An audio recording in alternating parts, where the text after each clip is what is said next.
10 insane celebrity homes.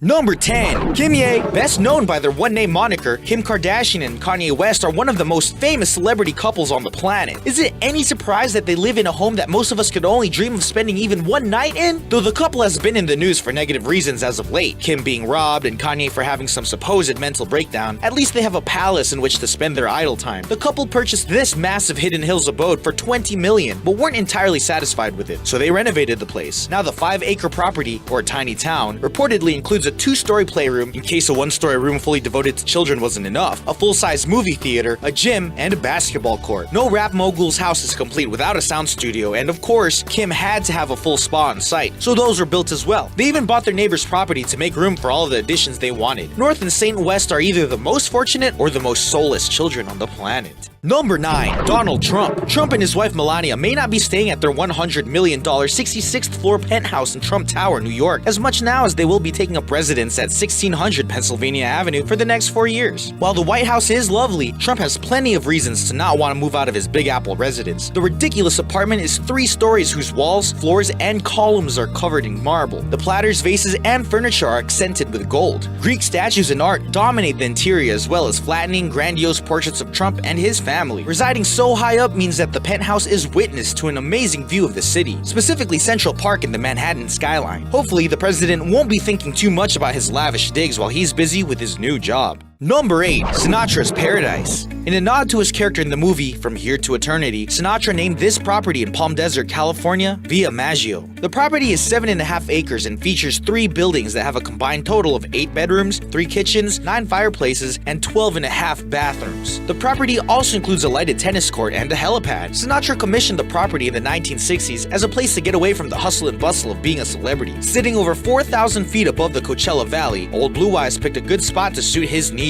The entertainers passed away in 1998, and the second owners currently have the house for sale at a price of just under $4 million.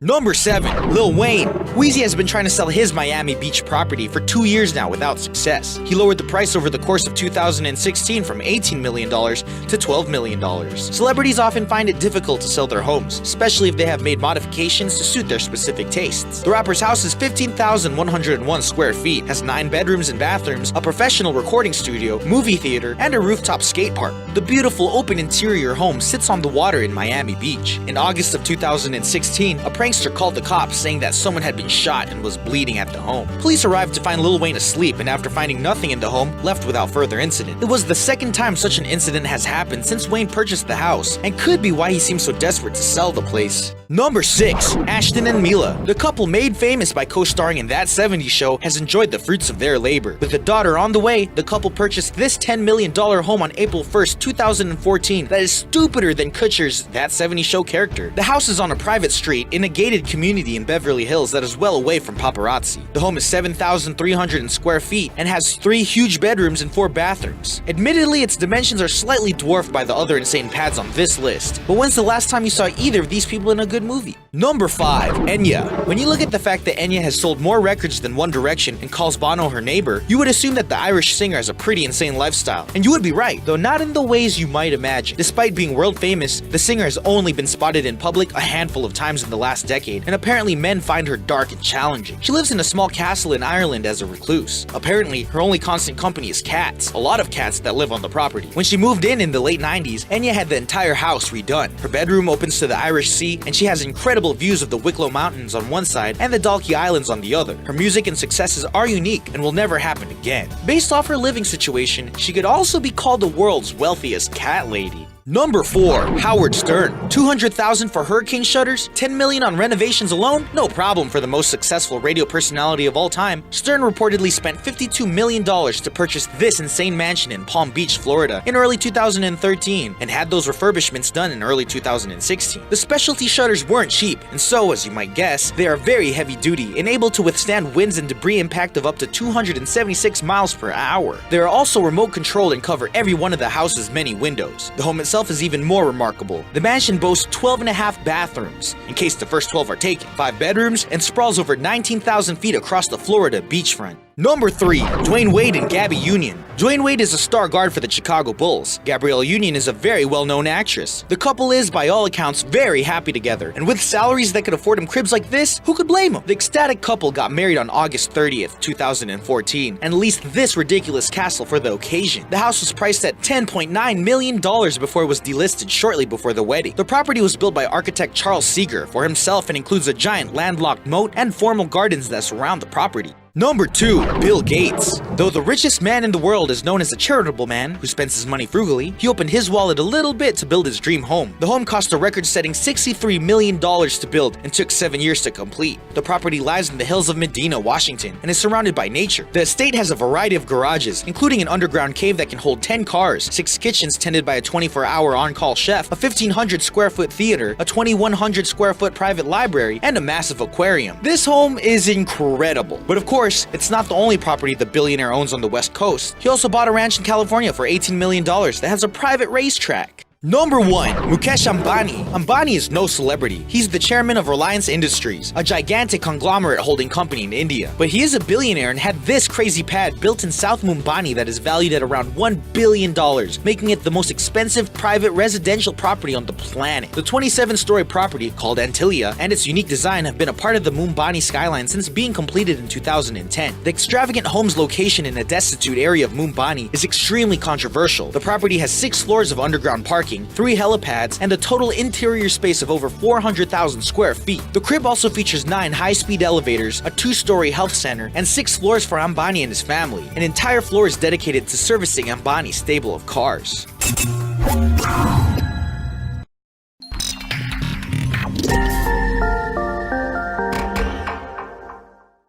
Hello and welcome to this week's Property News Update. Nicola McDougall from Bricks and Mortar Media will join me in just a moment, and we will have a look at these stories. Welfare groups firing back at a scare campaign. Negative equity grows in the US. From vertical gardens to high-rise forests, and Hong Kong is set to boom over the next decade. And, oh my sweet Lord, have a look at this place.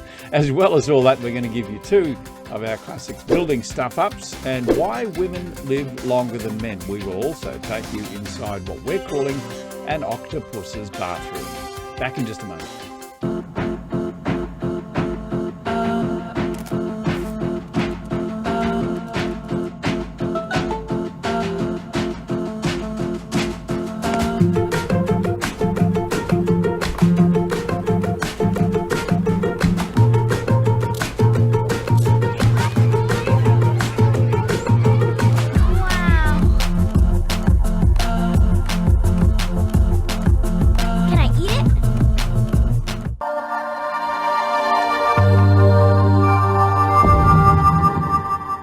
Hello to Nicola McDougall from Bricks and Mortar Media. Hello, Nicola.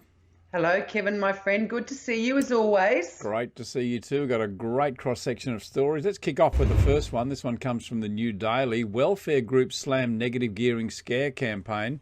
The story here, Nicola, of course, as we head into the election and the election on tomorrow, welfare groups have slammed a scare campaign by real estate agents across Australia who are warning tenants about Labor's negative gearing policy and how it'll send rents soaring and lift the unemployment rate. Now, you know, one wonders where the balance comes in here. I know that the Institute of Australia have really come out very hard. We've spoken to Tim from the Institute. We've had him on our shows, and you know, and I think rightly so. They've been quite vocal over the last few months about the impact of this if Labor do win. Nicola?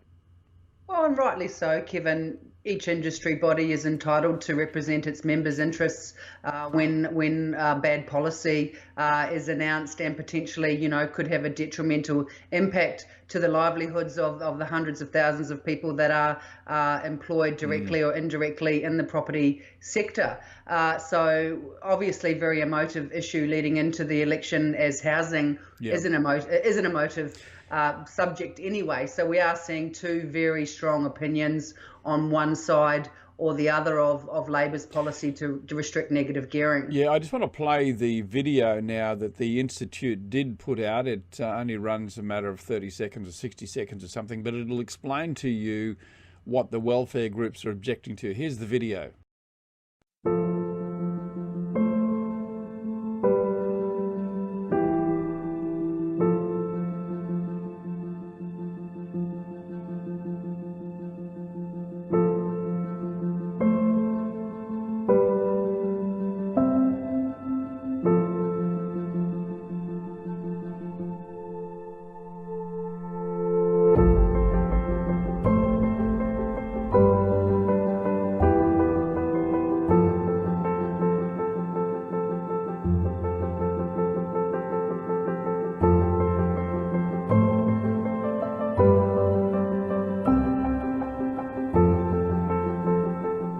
Yeah, I think it sort of describes it, Nicola, quite well, expresses the concerns there. And as you said rightly, everyone has a right to their own opinion. But, I guess only time will tell. Last time Labor did anything like this, they had to, reverse it. Only a matter of, I think it was about 12 or 18 months after they brought it in. That's the thing, Kevin, and it is unfortunate that, in a way, when that happened in the 1980s, that it didn't roll for a bit longer. So we actually did have a greater data set to understand what happened last time, because since that point, when this has come up, there's been a lot of conjecture about whether that was caused, the issues with the market back then was caused by the removal of negative gearing or not. Yeah. It is the great unknown.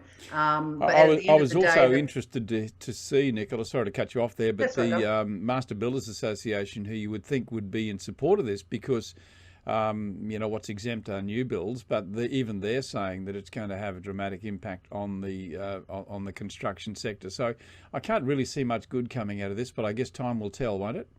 Well, indeed, and I think, as someone who's been part of the campaign on behalf of the Property Investment Professionals of Australia, as a professional who is employed, fundamentally in the real estate sector, such as yourself, Kevin, we are very concerned about the potential impact on property prices. We do believe that investors will reduce in numbers quite greatly, which therefore, if we have a smaller supply of rental properties, then simple economics tells us that rents will increase. We can only hope that, if Labor was to win power tomorrow, that perhaps they have a moment to have a second think about their policy, and perhaps they still have to get it through the Senate anyway. So I don't think, regardless of whether they do win tomorrow or not, I certainly don't think it's a done deal. And I do think, trying to sit on the fence here too, and I don't want to dwell too long on this, but everyone has a right to their opinion, and if if the Australian public agree with what Labor want to do, then we've got to go with it and roll with the punches. So, hey, we're going to come back with story number 2 in just a moment. Before we do, I just want to remind you that Real Estate Talk show number 358 is out tomorrow. How the new generation see the market. Sydney suburbs likely to be hit the hardest. That's a follow-on from the story we were just talking about. Buyers more confident of being able to buy. That's an interesting story. And the useless property data. Simon Presley pulls no punches on that one, let me tell you. And buying property in the UK, what's involved? An interesting story with a great mix of guests, and that's coming out tomorrow. That is Real Estate Talk. Okay, we'll go to story number 2, Nicola. This one comes from the World Property Journal. Negative equity grows in the US at the end of the first quarter of this year. More than 5.2 million US properties were seriously underwater, what's called underwater, which is negative equity. In other words, worth less now than what they paid for it. Which brings about lots of issues on loans and payouts. And it's different in the States too, because it's simply a matter of handing the keys back and you walk away, no recourse. It says here at least 25% higher than the property estimated market value. And that's up by more than 17,000 properties from 1 year ago. So increasing hard times in the US, Nicola. Well, exactly, and a sign, I guess, of any market where the market has, reduced in value somewhat, and people have bought relatively recently. Some bright spots in that story, though, Kevin, where those numbers of underwater properties are far less than what they were during the GFC. So things still in America much better than they were a few years ago. But I've always thought that was, I always thought the system over there is very interesting, that you can just hand the keys back. And as we all know, that was part of the problem that we all had to experience some 10 years ago now. Yeah, well, as we can always say, there's always a silver lining, isn't there? And it's going to make it more affordable for people to buy, I guess. But that's looking on the other side. I want to go to story number 3 now, and this one comes to us from Design Boom, from vertical gardens to high-rise forests. Have a look at this. We'll try and get a couple of the images up. The aptly named Sunflower Tower is inspired by the formations of sunflower seeds and petals. You can see that on the design. This almost is a bit retro for me. I think it looks very Art Deco, and because I'm not really up on design, but what would you think? Nicola? I think this is glorious, and I love the inclusion of the story because I adore sunflowers. They are my favorite Oh, really? flower. Yeah. Yes, and I have many of them in the garden here, and I have grown them for many times, and my partner grows them for me. So I love the concept. Aren't they wonderful flowers too? They're the ones on the big tall Well, stalks, aren't they? you can get a number of different Can you? varieties Yeah. actually. So I do know them quite well. Do and they I actually just follow the sun? Yeah, well, yes, they do.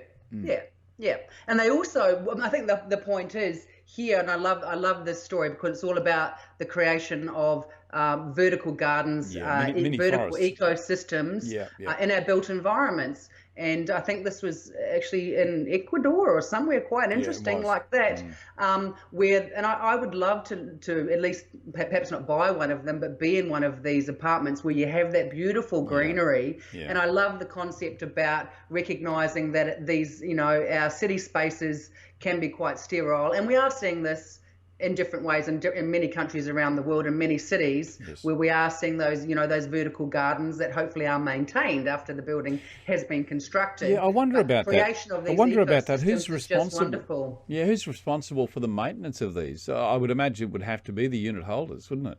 Well, one would presume that would be classed as a body corporate or owners corporation function going forward, since it's on the outside of the building. Unfortunately, we have seen instances where, the idea or the design that is put forward in the marketing for these vertical gardens is not quite borne out by the reality. But I just love this story, and I love the fact that it is based on a sunflower, which to me is one of is the most beautiful flower in the world. A lovely story, and a really nice looking tower too. Hey, our story of why women live longer than men is a feature that's becoming quite popular in the show, I've got to say.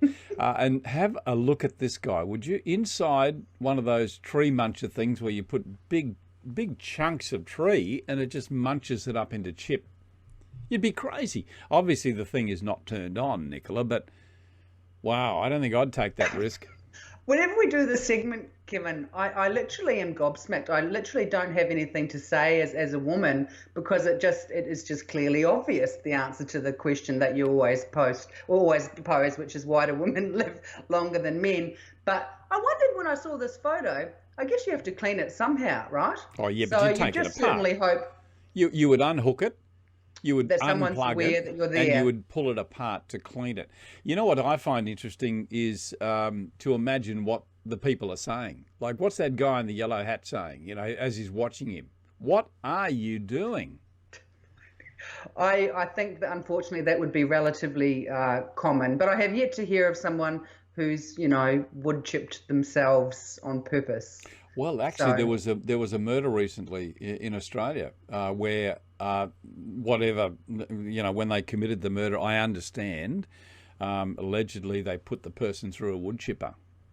Hence my point about doing it to yourself on purpose. Yes, well, fair enough. Okay, well, this guy clearly, imagine unclogging it, then all of a sudden the thing starts again. I don't even want to. No, I don't want to think about it. Hey, we're going to take a break. We'll come back in just a moment, Nicola, McDougall and I, and we're going to take you to Hong Kong, where they're predicting a boom over the next 10 years. Back in just a moment.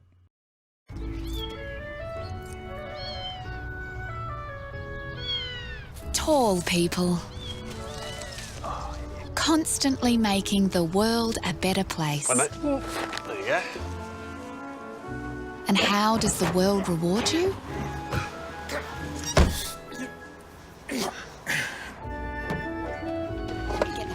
Stretch out with up to 40% more legroom in Economy X on Virgin Australia. Welcome back to the show. We take you to Hong Kong now, and we have a look at a story out of the South China Morning Post. Hong Kong's median house price is going to keep spiralling upwards for the next 10 years, they're predicting, because demand for properties is going to outpace supply. Always the story, Nicola, supply and demand. But they've got an annual shortage in Hong Kong of about 15,000 homes every year. But I think, the shortage even in Australia and in some of the states of Australia can equal that as well, Nicola. Well, exactly, and that is as a percentage is far greater than it would be in Hong Kong, where Yeah. is the population about 70 million, Yep. I think, or something along those lines. Interesting in this Hong Kong, the undisputed number one most expensive city in Yes. the world. Have you had a chance to check up on the median in Hong Kong? Well, I did a little bit of research, and they do a per square foot calculation. So, as those of us who use the metric system, I did though. Thanks for asking, Kevin. Oh, good. I did do a wee bit of calculations and converted Hong Kong dollars to Australian dollars. And what'd you come up with? Also feet to square meters. Oh, so goodness. I'm You've done good. your homework.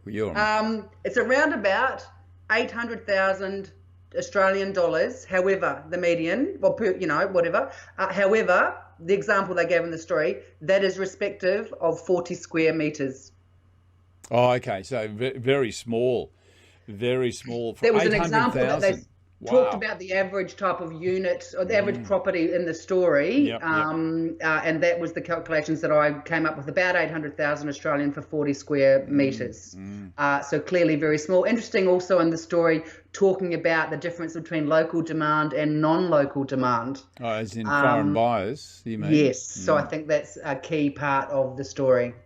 Okay, it looks like we've lost your signal there just for a minute, Nicola, but we'll keep going. I want to go to the next story. Yep, now you're back. Good, gotcha.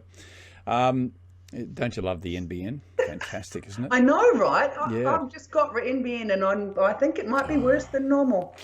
Let's not go there. Hey, I love this next story. This is our final story. We do actually have another little feature for you, building stuff up. So that's coming in just a moment. But oh my sweet Lord, have a look at this place. And this obviously has a link to George Harrison and the Beatles. So I'm going to be a little bit self-indulgent here. Play My Sweet Lord. Just give us a bit of it now. I think you should just talk about this story, Kevin, because the this. Beatles are a bit before my time. But Oh, I think really? you just go. Oh, come on. That's timeless music. Listen to it. It is just spectacular. Okay. I know I like the music, but Yeah, but you'd know this song, wouldn't you? My Sweet Lord? don't think so. Oh, you're kidding me. This is a classic. Anyway, okay. Well, moving right. Cut the song. California hotspot Venice Beach has drawn celebrity surfers, bohemians, and even sun worshippers. But now Sounds like me. Yeah, it does, doesn't it? Could be the Sunshine Coast. A recent addition to the Venice market is sophisticated home of the son of Beatles guitarist George Harrison, priced for $3.99 million. Interesting place. This started out as a very sedate little seaside resort town. Today, it's a whirlwind of activity. But don't you often see this? You know, there's some of those coastal communities that start out as little sleepy places and they just develop. Well, I think in answer to that question, the prime example of that, which has been in the media a wee bit the last week, would be Byron Bay, which exactly. started out as a very small place, and I used to visit there quite a lot up until probably around about 10 years ago when it got a bit hectic, and recently, as we probably know, was named the most expensive city in Australia.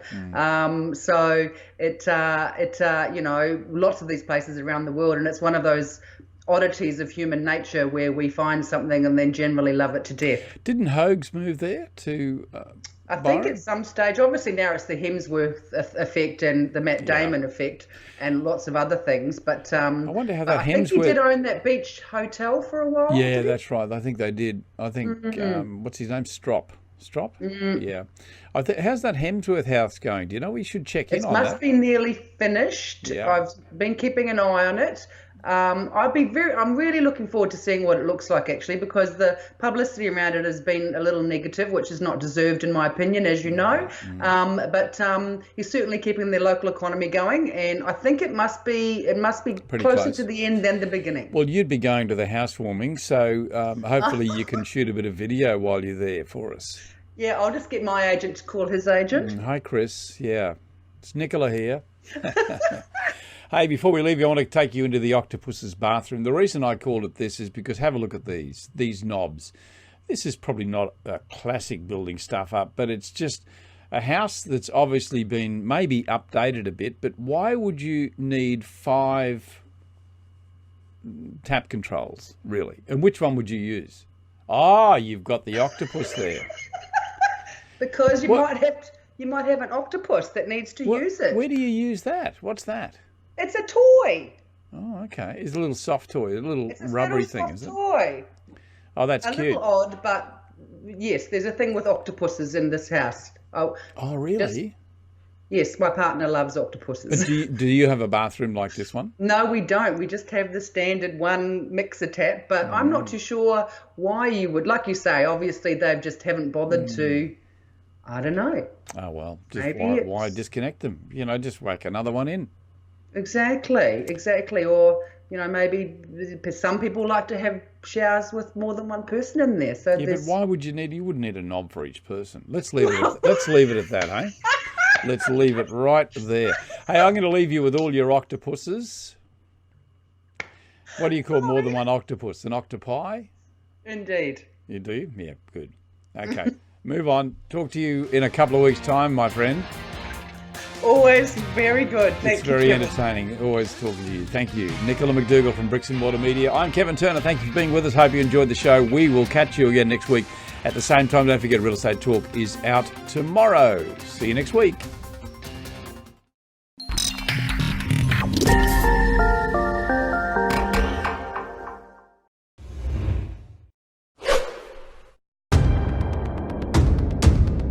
Billed as the fastest way to cross the surface of the Earth, Hyperloop represents the greatest leap in transport infrastructure for generations. With passengers sitting in pods that travel at airline speed through pressurized tubes, using electric propulsion and magnetic levitation, the concept promises to slash journey times between major cities from several hours to a matter of minutes. Whilst it may feel like science fiction, Hyperloop is now on the cusp of becoming a reality. This is the story behind the concept that's about to revolutionize our world.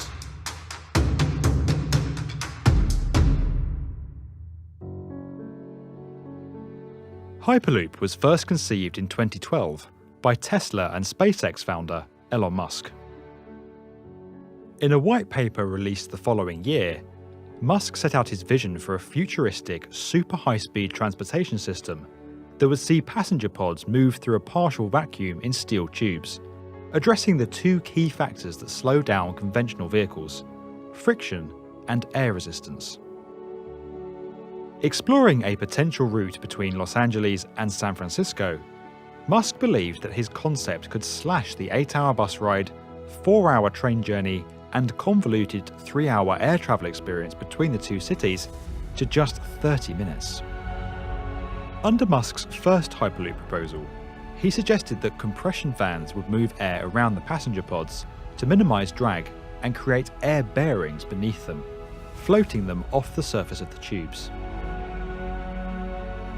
It should be noted that Musk's early Hyperloop concept is not a million miles away from Isambard Kingdom Brunel's atmospheric railway that ran between Exeter and Plymouth in the UK from 1847 to 1848. That system moved carriages with pressurised air. The air was extracted from a pipe that ran between the rails by pumping stations situated roughly every 3 miles along the route, creating a vacuum. A piston contained within this pipe was connected to the train, which pulled it forward.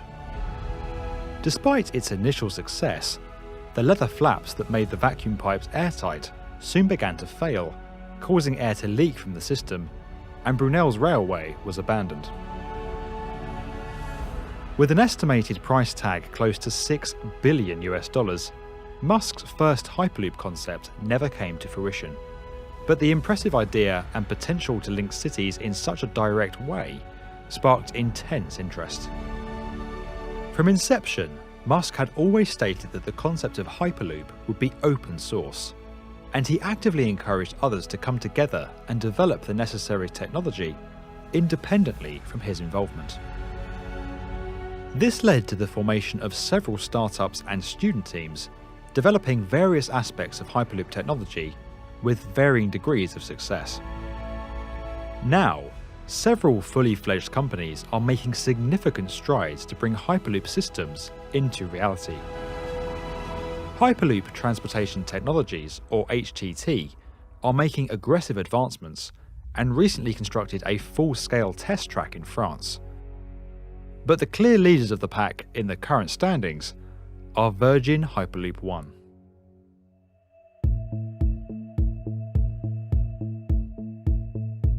Virgin Hyperloop One are on track to achieve their bold ambition of bringing a Hyperloop system into operation by 2021. Originally formed in 2014 as Hyperloop One, the company was rebranded following a significant investment from Sir Richard Branson in 2017. Deviating slightly from Musk's original plan, Virgin Hyperloop One's technology combines two basic principles. The first is magnetic levitation, or maglev, a technology already used in monorails to lift the passenger pods and move them along their rails. Magnetic levitation uses two sets of magnets, one to repel the train from the track and lift it upwards, and the other to move the floating train along the track at considerable speed with reduced friction. The second principle is the use of a low-pressure, vacuum-sealed environment for the passenger pods to travel through. By removing most of the air from the tubes and having no contact with the ground, the pods face little to no resistance as they move. Air pressures inside the tube are equivalent to flying 200,000 feet above sea level. Such an environment enables the pods to reach speeds of over 760 miles per hour using very little energy. By virtue of being in a tube, the system is protected from the weather and can operate in almost any climatic conditions. Virgin Hyperloop One's system is controlled by advanced software that ensures acceleration and deceleration occur gradually, going relatively unnoticed by those travelling inside. Having built a 500-metre track in the Nevada desert, Virgin Hyperloop One have carried out several tests, focusing on individual aspects of the system, and a complete full-scale systems test in May 2017. The propulsion, braking, levitation and vacuum systems are all performing well, and the team have achieved a top speed of over 240 miles per hour to date.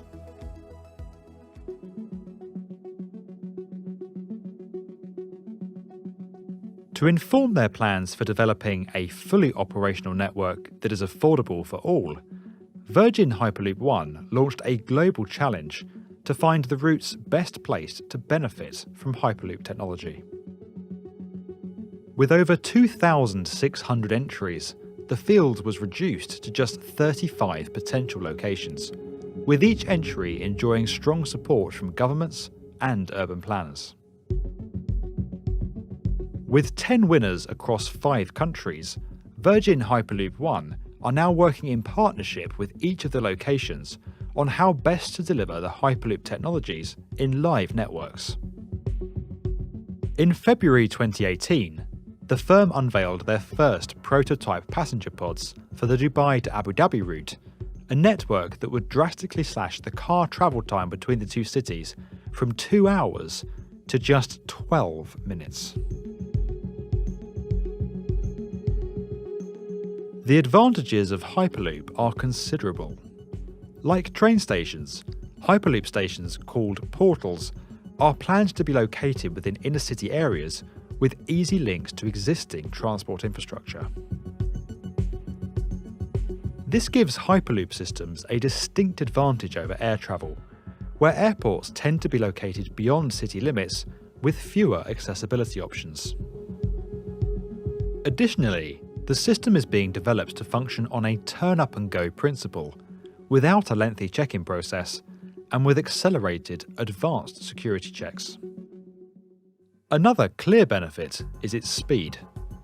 If Hyperloop could significantly reduce the travel time between cities, it could be possible to live in a completely different city or part of the country from where you work, with a commute no dissimilar in length to the one you perhaps take today. This opens up a wide range of housing and employment opportunities, with people no longer having to live close to where they work. It could also take pressure off our cities, where infrastructure is often still catching up with development, and where house prices have become unattainable for most. With speeds rivaling aircraft, and 9 of the top 10 busiest air routes in the world being domestic, Hyperloop has the potential to completely revolutionise the way we live, work and travel. A Hyperloop system requires very little energy to propel pods through its tubes, as the vacuum environment poses little resistance. As such, the systems could be powered by renewable technologies such as solar and wind, offering a considerably cleaner alternative to air travel.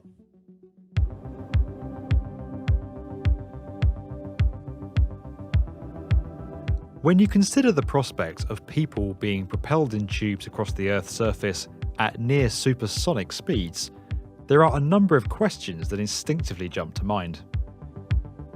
Perhaps the first is the impact of a potential break or breach in one of the tubes, possibly as the result of an earthquake or external impact. Virgin Hyperloop One explained that they have addressed this by constructing thick steel tubes that are extremely difficult to puncture or break. Additionally, the tubes are engineered to withstand changes in pressure and air leaks while maintaining their structural integrity. Theoretically, a sudden influx of air into one of the tubes would simply slow the pods down due to the increased air resistance. The pods could then be directed to the next portal via an auxiliary power boost. There is also the ability to section off parts of the route and to repressurise sections where significant emergencies occur, and all pods are expected to be fitted with emergency exits. Externally, Hyperloop systems will largely travel on elevated, seismically designed pylons that are able to move and flex independently of one another, minimising damage in the event of a major ground shift. Sensors along the route would instantly report issues to the system's control centre. In answering the natural safety concerns raised, Virgin Hyperloop One also point out that millions of people already travel at high speeds in metal tubes every time they take a flight, and that numerous concerns surrounded the use of jet aircraft when that mode of transportation first came to prevalence.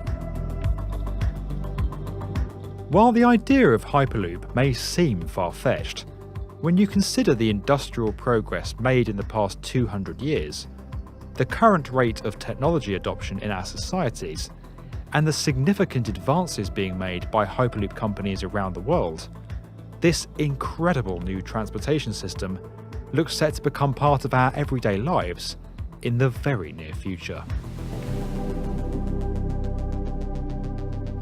If you enjoyed this video and would like to get more from the definitive video channel for construction, subscribe to the B1M.